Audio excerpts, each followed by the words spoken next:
కోట్ల మంది అభిమానులు, 4 కోట్ల మంది. అందులో ఒక 50 లక్షల ఆడోళ్ళే ఉంటారు. ఏమనుకున్నారు నన్ను కుర్చీ వట్టికి కాలే తాత. ఇప్పుడు ఇప్పుడు అతను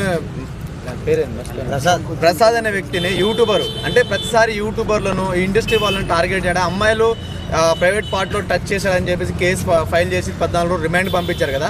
సో దాన్ని మీరు ఎలా చూస్తారు? అన్యాయం, అక్రమం. అతను అమాయకుడు కనుక జైలుకి పోయిండు 14 రోజులు రిమాండ్కు. నా అటువంటి వాడితే లాయర్ గానే వేస్తా. ఎవడైతే అంటే ఇప్పుడు అమ్మాయిలు ఆ ప్రైవేట్ పార్టీ టచ్ చేసినప్పుడు 2-3 సంవత్సరాల క్రితం చేస్తే అప్పుడు రియాక్ట్ కాదు, ఇప్పుడు ఎందుకు రియాక్ట్ అవుతున్నారు కావచ్చు? బాగా అలవాటు అయిపోయింది, మొగోళ్ళని బ్లేమ్ చేయడం. మగాడు అసలు ఆడదంటే తెలుసా? ఆ అంటే అమృతం, మా అంటే మమకారం, అమ్మకు అర్థం. ఇచ్చుడు బాబాయ్ నా సైడ్ అన్యాయంగా మొగోళ్ళను బ్లేమ్ చేయకు. అంతేందుకు నా దగ్గరికి రా, నా భార్యను అడుగు, చెప్తుంది. హీఈస్ ద గ్రేట్ అంటది. నా మొగడే పెద్ద పులే. అంటే తాత ఇప్పుడు ఆ అబ్బాయిని అలా పంపించడం కరెక్ట్ అనుకుంటున్నారా మీరు? రాంగ్. ఆ అబ్బాయి అమాయకుడు కనుక అసలు ఆయన మీద పెటిషన్ వేసిన లాయర్ గాని పొక్క పడగదంతా.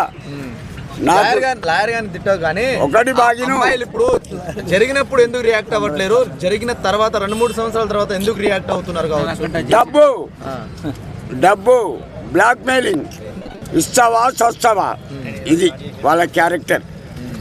కొంత ఫేమ్ వచ్చిన వాళ్ళందరికీ ఇలాగే జరుగుతుంది. దీనిపై ఏమంటారు మరి? నేను అనేది అదేనండి, డబ్బు. ఇప్పుడు నేను అలాంటి బ్లేమ్ చేయరు. ఒక పేరున్న వ్యక్తిను, ఒక కోటీశ్వరును గట్టిగా పట్టుకుంటారు. ఫామ్లో ఉన్న వ్యక్తిని పట్టుకుంటారు. డబ్బు, వీళ్ళకు డబ్బు పిచ్చి.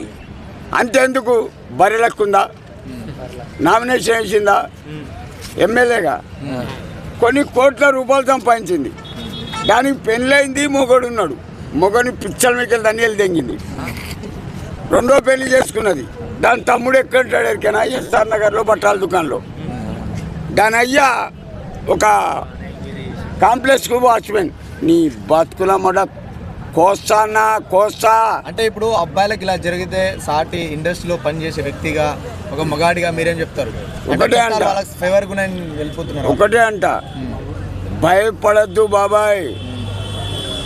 కుర్చీ తాడుతా ఉన్నాడా? తిరగబడ్డప్పుడే ఆడదాని మదం వంగుద్ది. కానీ ఒకటి, ఆడదానికి లొంగి మనం బతకద్దు.